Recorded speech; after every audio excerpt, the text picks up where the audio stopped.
नमस्ते मित्रों।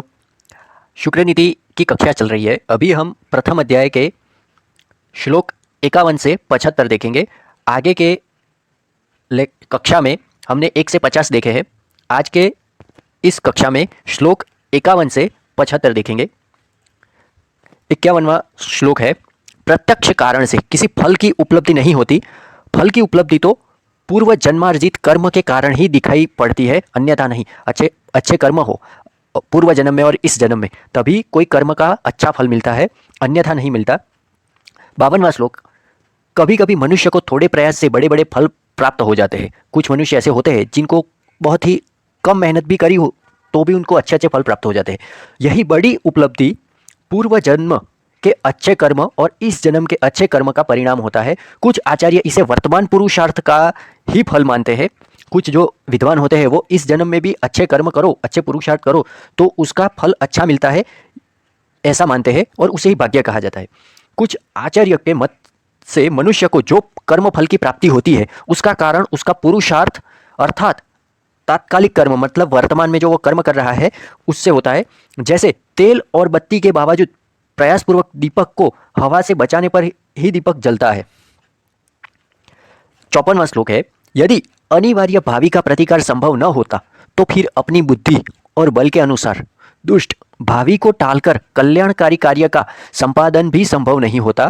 कहने का तात्पर्य है कि पुरुषार्थ से दुष्ट भावी को भी टाला जा सकता है। दुष्ट भावी का मतलब होता है कि अगर आपका भविष्य अच्छा भी नहीं हो, अगर आपके भविष्य में कोई समस्या आने वाली हो, तब भी अगर आप मेहनती है, पुरुषार्थ करते हैं, अच्छे कर्म करते हैं तो आपका वो बुरा भविष्य भी अच्छा हो जाता है। 55वां श्लोक है, इस तरह किसी राजा को भी मनोवांछित या विरोधी ढंग से आने वाले भाग्य फल को 3 तरह से समझना चाहिए। पहला है कम फल देने वाला, मध्यम फल देने वाला और अधिक फल देने वाला। मतलब कि जो कर्म के आधारित जो फल होते हैं वो कौन सा कर्म फल कम होता है, मध्यम होता है और अधिक फल देने वाला, जो हम निस्वार्थ भाव से कर्म करते हैं, जो लोगों के लिए अच्छा होता है, जो लोगों के हित में होता है, वो अधिक फल देने वाला होता है। और जो हमारे अपने स्वार्थ के लिए, अपने परिवार की पूर्ति के लिए करना चाहिए पर केवल अपने और अपने परिवार के बारे में सोचता हो, वो कर्मफल कम फल देने वाला होता है। 56वां श्लोक है, रावण की प्रिय अशोक वाटिका को हनुमान नामक वानर ने उजाड़ डाला। भीष्म जैसे सहयोगी होते हुए भी दुर्योधन की गायों को विराट नगर में अकेले अर्जुन ने घेर लिया। तो दुर्भाग्य की जो सूचना होती है वो कैसे मिलती है, ये इस श्लोक में समझाया गया है कि रावण के अशोक वाटिका को एक वानर ने उजाड़ दिया। हनुमान नाम के हनुमान जी एक महान योद्धा भी थे और महान विद्वान भी थे, भगवान है। पर एक कहने का तात्पर्य है कि जब दुर्भाग्य होता है तो एक सामान्य से सामान्य व्यक्ति भी आपका नुकसान कर सकता है, और अगर आपका भाग्य बलवान है तो बहुत शक्तिशाली व्यक्ति भी आपका कुछ नहीं कर सकता। तो और दुर्योधन की पूरी सेना होते हुए भी, भीष्म जैसे, गुरु द्रोण जैसे, कर्ण जैसे महारथी होते हुए भी अकेला अर्जुन दुर्योधन की गाय और दुर्योधन की पूरी सेना को हरा के गया। तो इसी से हमें दुर्भाग्य की सूचना मिल जाती है। प्रतिकूल परिणामों से ही दुर्भाग्य की सूचना मिल जाती है। 57वां श्लोक है, श्री राम और अर्जुन के समय की अनुकूलता तो साफ जाहिर है, अतः समय अनुकूल रहने पर थोड़ी सी चेष्टा और थोड़े से कर्म भी सुफलदायी सिद्ध होते हैं। यहाँ पे भगवान श्री राम और अर्जुन के उदाहरण दिया है। अब आप समझ गए होंगे कि जो अच्छे कर्म करते हैं उनको थोड़े सी कर्म करने और थोड़े से फल की इच्छा भी उनको तुरंत ही फलदायी हो जाती है। इसलिए हमेशा अच्छे कर्म करने चाहिए। श्री राम और अर्जुन की तरह, भगवान कृष्ण की तरह जो अच्छे कर्म करता है उसको थोड़े से परिश्रम से भी अच्छे अच्छे फल प्राप्त हो जाते हैं। 58वां श्लोक है, भाग्य प्रतिकूल रहने पर अच्छी तरह से की गई उत्तम क्रिया का परिणाम भी अनअपेक्षित होता है। दान देने के कारण दानवराज बलि और राजा हरिश्चंद्र भी बंधन में पड़े थे। अगर भाग्य अच्छा ना हो तो बलि राजा ने दान देना अच्छा गुण होता है, पर दान देने पर भी दानवराज बलि को पृथ्वी का राज्य खोना पड़ा था, और राजा हरिश्चंद्र सत्य बोलते हुए भी उनको भी बहुत कुछ खोना पड़ा था। इसलिए अगर भाग्य अच्छा हो तो ही सब कुछ अच्छा होता है, और भाग्य प्रतिकूल हो तो सब कुछ प्रतिकूल होने लगता है। 59वां श्लोक है, अच्छे कर्म का फल हमेशा अच्छा होता है और बुरे कर्म का फल हमेशा बुरा होता है। अतः शास्त्रों के अनुसार अच्छे और बुरे कर्मों को ठीक तरह से समझकर बुरे कर्मों का परित्याग कर सत्कर्म ही करने चाहिए।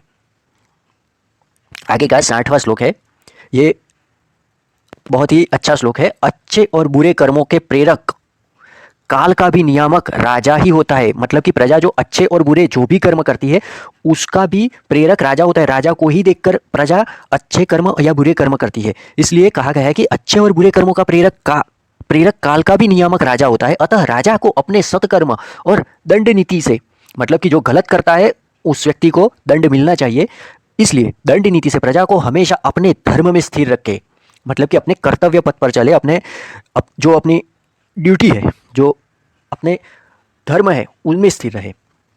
61वां श्लोक है, ये भी बहुत ही महत्व का है। जो राजनीति में कौन से 7 अंग होते हैं राजा के, ये समझाया गया है। राज्य के 7 अंग, तो पहला होता है राजा, मंत्री, मित्र यानी कि मित्र राष्ट्र होता है, खजाना मतलब कि जो ट्रेजरी होती है, देश, किला और सेना। इनमें से राजा को सर माना गया है, मतलब कि राजा ही सर्वोपरि होता है। 62वां श्लोक है, मंत्री को राज्य की आंख, मित्र को कान। मित्र को कान इसलिए कि अगर कोई गुप्तचर की सूचनाएं और ऐसा हो तो वो मित्र को गुप्तचर भी कह सकते हैं और मित्र राष्ट्र भी समझ सकते हैं कि अगर किसी पे हमला होने वाला हो तो मित्र राष्ट्र एक दूसरे को सचेत कर दे, चेतावनी दे दे। इसलिए मित्र को कान, और गुप्तचर भी समझ सकते हैं कि जो हमारे देश की से जो गुप्तचर संस्था है, रो है, इंटेलिजेंस ब्यूरो है, वो उनको भी कान कहा समझ सकते हैं। मित्र को कान, खजाने को मुंह, सेना को मन और किले को दोनों हाथ, राष्ट्र को पैर कहे गए हैं। 63वां श्लोक, हमेशा ऐश्वर्य प्रदान करने वाले पूर्वोक्त अंगों के उन गुणों का क्रमशः वर्णन करूंगा जिनसे अच्छी तरह युक्त होने पर कोई भी राजा अभ्युदयशाली, सुखी, समृद्ध और उन्नतिशील बन जाता है। मतलब कि ये जो 7 अंग है इनकी मदद से ही राज्य चलता है और राजा इनकी वजह से ही एक शक्तिशाली, सुखी, समृद्ध और उन्नतिशील राज्य और राजा खुद भी और प्रजा को भी सुखी और समृद्ध बनाता है। 64वां श्लोक है, बड़े बूढ़ों के अनुसार सागर में जल स्तर के बढ़ाव का कारण जैसे चंद्रमा होता है, जो सागर में भरती और ओट आती है, उसका जो जल स्तर का बढ़ाव और घटाव होता है जो वो चंद्रमा के कारण होता है। उसी प्रकार संसार की समस्त संपत्ति के बढ़ाव का कारण हमारा प्रजा नेत्र रंजक राजा ही होता है। प्रजा रंजक मतलब प्रजा की देखभाल करने वाला, प्रजापालक राजा। राजा ही संसार की, मतलब कि जो राज्य की संपत्ति के बढ़ाव का कारण राजा ही होता है। राजा ही अच्छी नीतियां बनाता है, तभी व्यापारी खूब फलते फूलते हैं, व्यापारी अपना व्यापार अच्छे से कर सकते हैं, नौकरियां उत्पन्न होती है। ये सब अच्छी नीति और अच्छे दृष्टि, मतलब कि अच्छे विजन का कारण होता है। इसलिए कहा गया है कि संसार की संपत्ति के बढ़ाव का कारण ही प्रजा नेत्र रंजक राजा होता है। ये श्लोक बहुत ही समझने वाला है। 65वां श्लोक, यदि राजा इस संसार में अपनी प्रजा को सफल नेतृत्व प्रदान करने में असमर्थ हो, अगर कोई राजा अपनी प्रजा को सफल नेतृत्व, अच्छा नहीं, लीडरशिप नहीं निभा सकता, तो जिस तरह नाव समुद्र में नाविक के बिना, मतलब मांझी मतलब नाविक जो नाव चलाता हो, वो मांझी रहित नाव समुद्र में डूब जाती है, उसी तरह राज्य की जनता भी नष्ट हो जाती है। अच्छा राजा ना हो तो प्रजा नष्ट हो जाती है।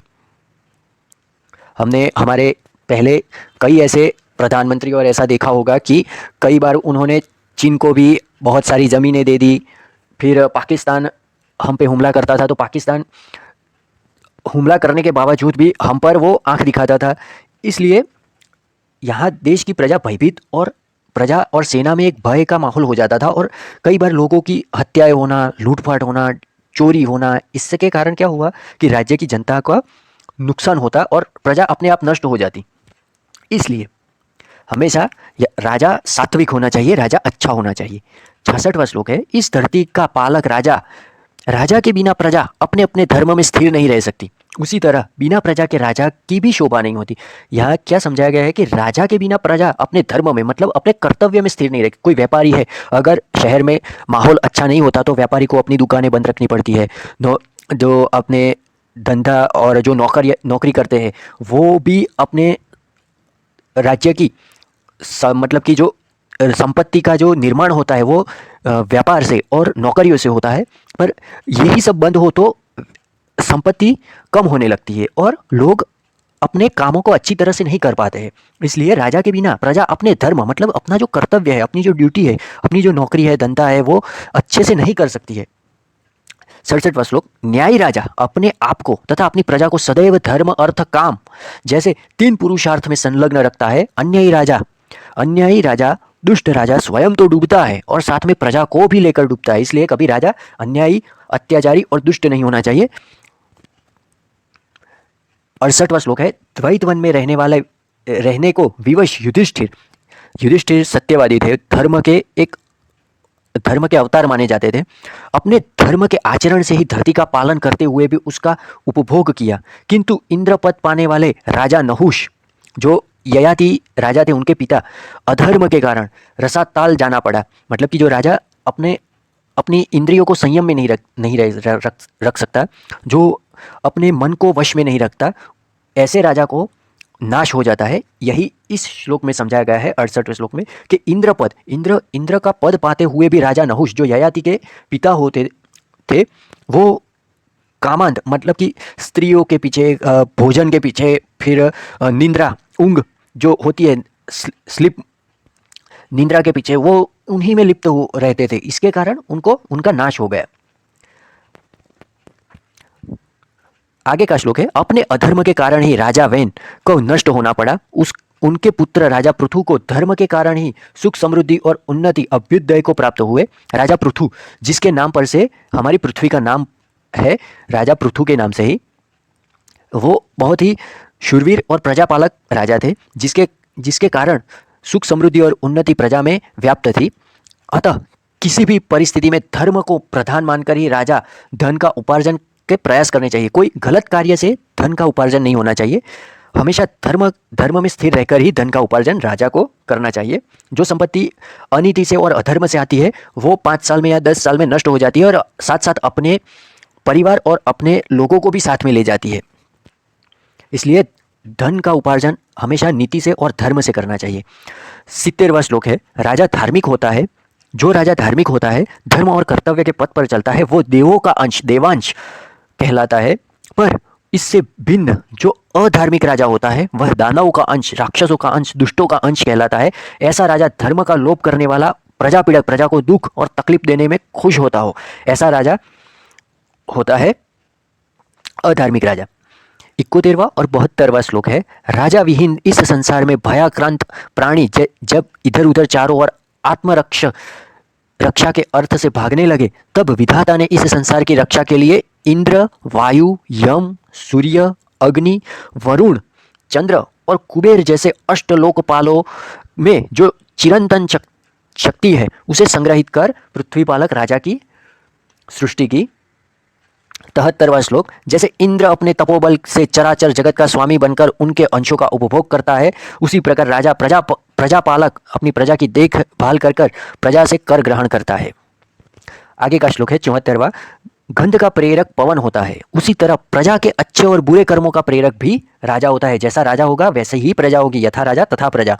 अंधकार विनाश सूर्य की तरह प्रजा का अधर्म नाशक तथा धर्म प्रवर्तक राजा ही होता है। 75वां श्लोक, यम राजा जैसे कुकर्मियों को दंड देता है। यम मतलब कंट्रोल, नियंत्रण। जो यम राजा होते हैं वो दुष्टों को, कुकर्मियों को दंड देते हैं, वैसे ही राजा पापियों को दंड देता है। जैसे अग्नि पवित्र होकर सभी देवताओं के अंश को ग्रहण करती है, ठीक उसी प्रकार राजा भी प्रजा की देखभाल करने में तत्पर रहकर उस प्रजा से कर ग्रहण करता है और यथाविध विनियोग करता है। मतलब कि उनको जो जिसको जरूर है वहाँ पे देता है। मतलब जो बजट होता है, विनियोग मतलब डिस्ट्रीब्यूशन करता है कि जैसे हम खाते हैं मुंह से, तो खाना हमारे दिमाग, मस्तिष्क को भी पहुंचता है, हृदय को भी पहुंचता है, लीवर को भी पहुंचता है, पैंक्रियाज को भी पहुंचता है। मतलब सभी जगह